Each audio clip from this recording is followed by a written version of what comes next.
Welcome back, everyone, to another deep dive. This time we're taking a look at right concentration. One of the, really core pieces of the Buddhist path to awakening. And we've got some great excerpts here from a book about Buddhist practice that'll let us get into all the details of right concentration. What is it? How do you actually do it? And why does any of this even matter?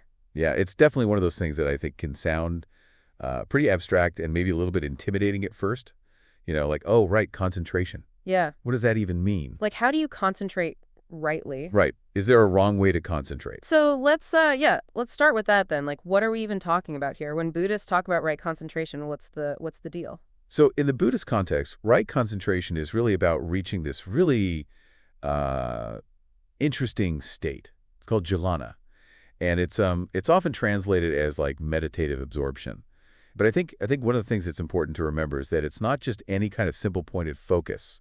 You could be super focused on, planning your grocery list or something. Yeah. But that's not really right concentration. Right. It's this particular kind of mindfulness that's free from what are called in Buddhism unskillful qualities. Okay, unskillful qualities. Like what? So we're talking about things like sensual desire, aversion, restlessness, doubt, all those kinds of things that kind of cloud the mind.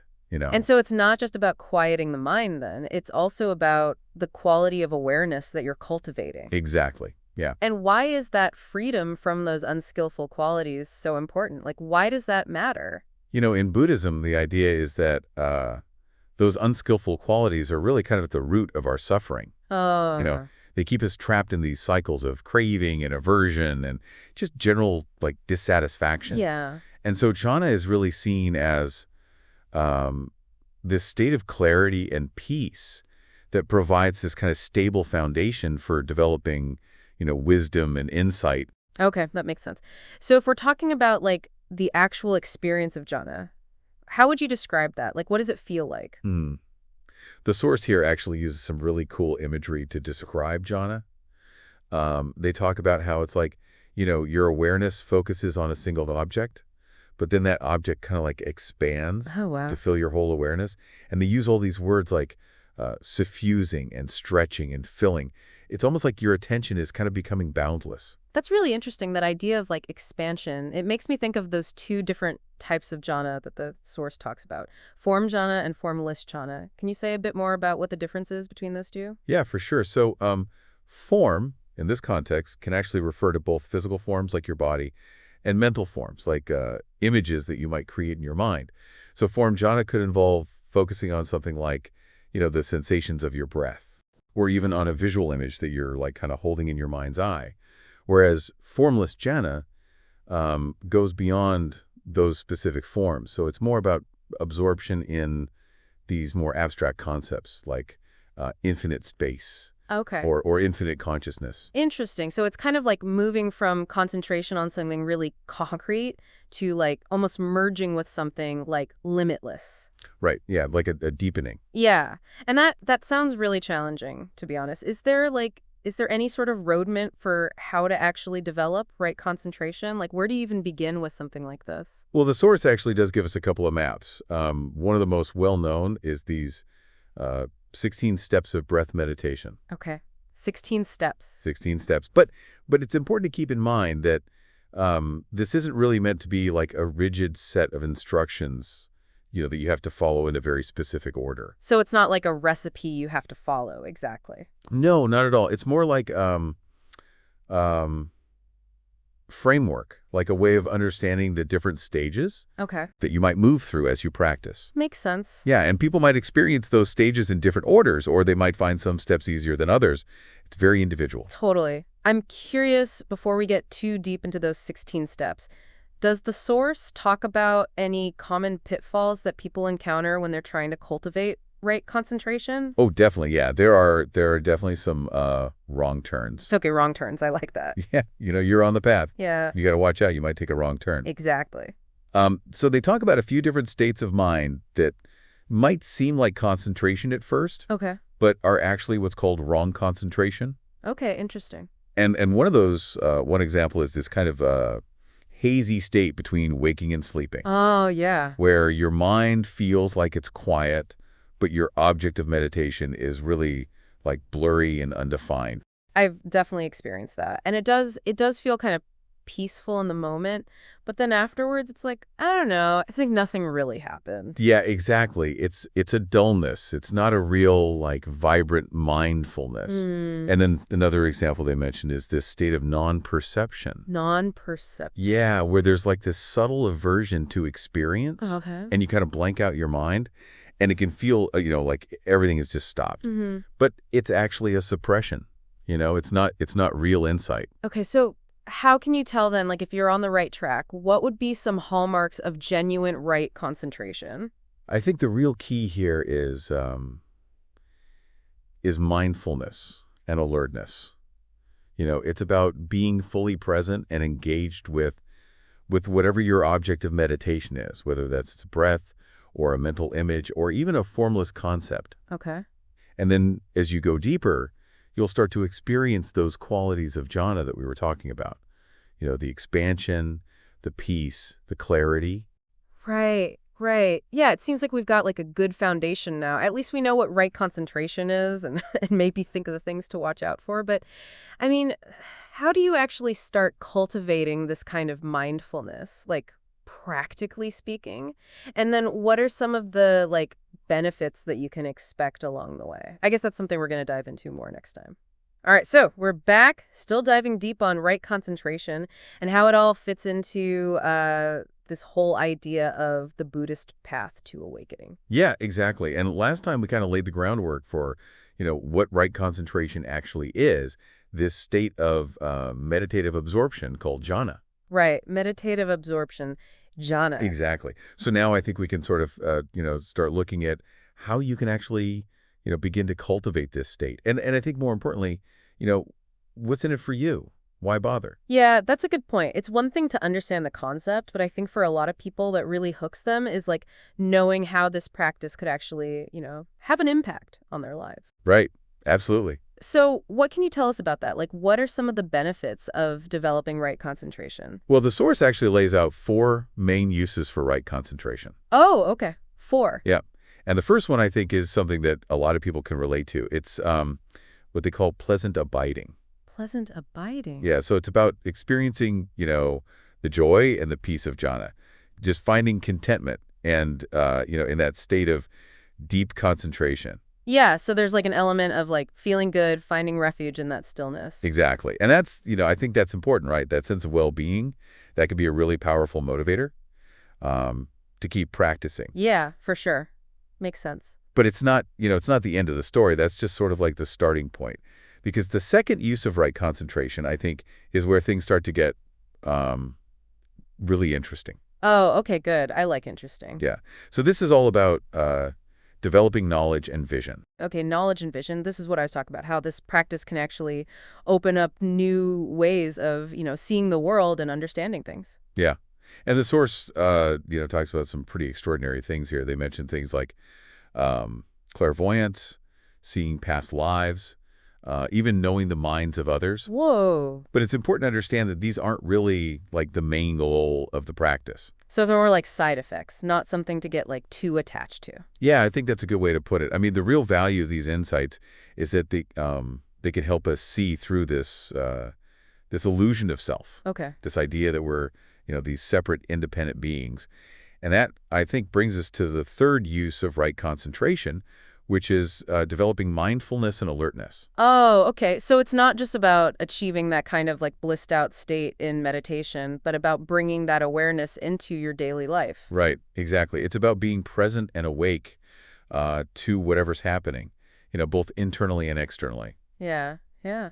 And that's where, I think the real transformative power of right concentration starts to unfold. We become less reactive, less caught up in, our thoughts and emotions, more able to respond skillfully to whatever life throws our way. This is really resonating with me. It sounds like a path to like greater freedom and peace, even amidst, all the challenges of life. Exactly. I'm curious though, like how does this all connect back to those 16 steps of breath meditation that we were talking about earlier? Like how does that practice fit into all of this? Well, that's where the fourth use of right concentration comes in. Okay, the fourth use. Yeah, and this is the one that the source actually says is maybe the most significant of all, Oh, wow. Okay. and it's ending the mental effluence. Mental Yeah, effluence. the mental effluence that are the cause of suffering.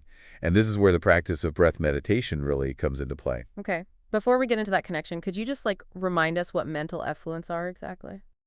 Sure. So think of them as, like the impurities of the mind.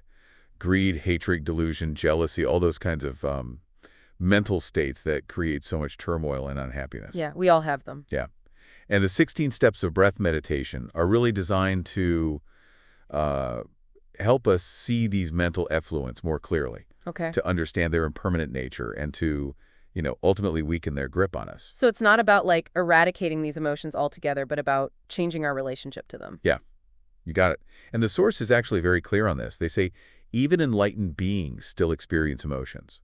What changes is their ability to observe those emotions without getting swept away by them. Hmm. It's like they've developed this inner stability that we were talking about, like an anchor that keeps them grounded even in the midst of, strong currents. That makes sense. It's like developing a kind of like inner resilience, a capacity to, weather the storms of life without being capsized.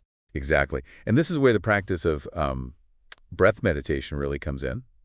Because as you move through those 16 steps, you're not just focusing on the breath, Right. you're also cultivating this awareness of the mental factors that are arising in your experience.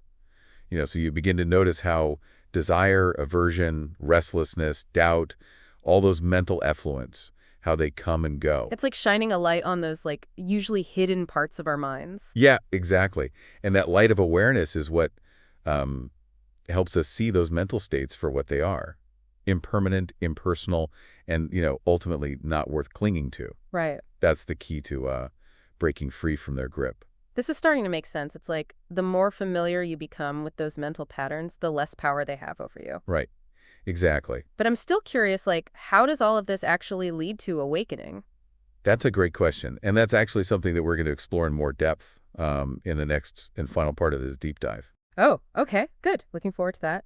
Welcome back to this deep dive. We've been looking at right concentration and, how it can lead to some really like profound shifts in the way we experience the world. Yeah, it's been a pretty amazing exploration. I mean, we've covered a lot of ground, right? We talked about what right concentration is.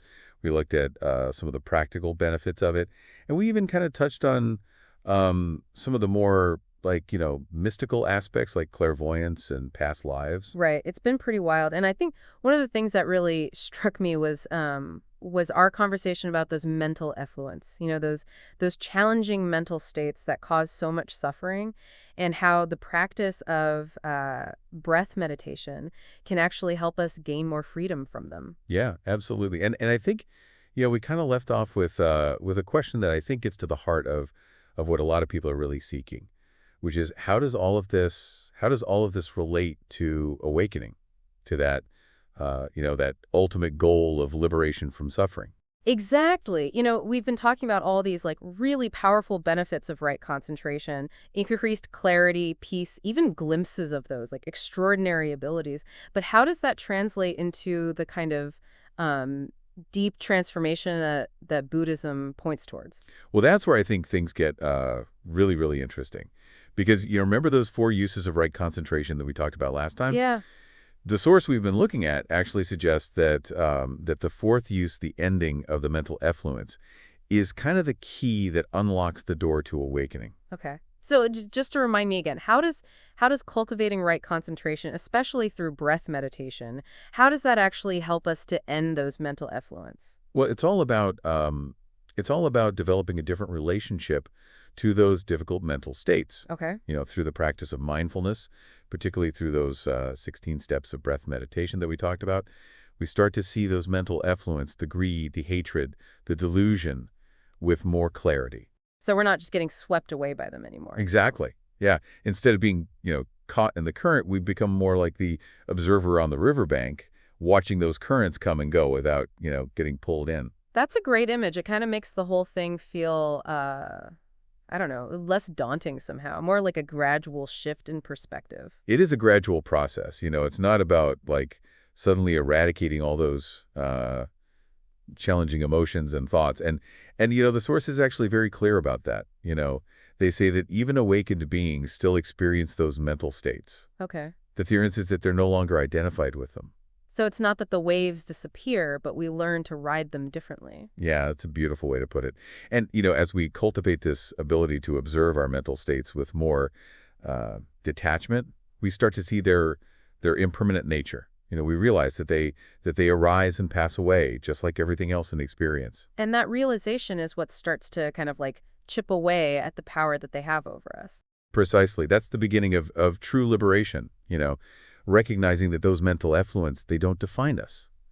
And as we continue to practice right concentration, we begin to experience more and more moments of freedom from their grip. This makes me think of those descriptions of awakened beings as being filled with like equanimity and compassion.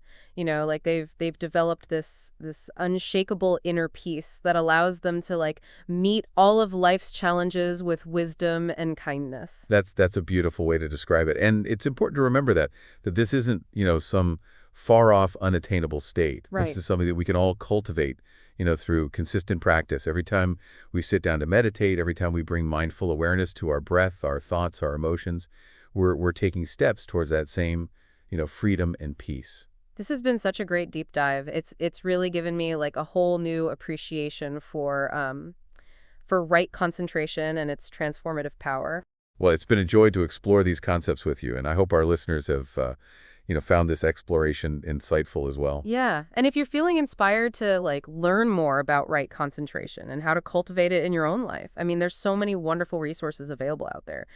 Books, online teachings, even local meditation groups. And remember, even just a few minutes of mindful breathing each day Yeah. can make a world of difference. It's not about striving for some perfect state, but just about gently guiding our attention back to the present moment again and again and again. Well said. Well, as we wrap up this deep dive, I just want to invite you to kind of consider what aspect of right concentration resonated most with you. What feels worth exploring further in your own journey?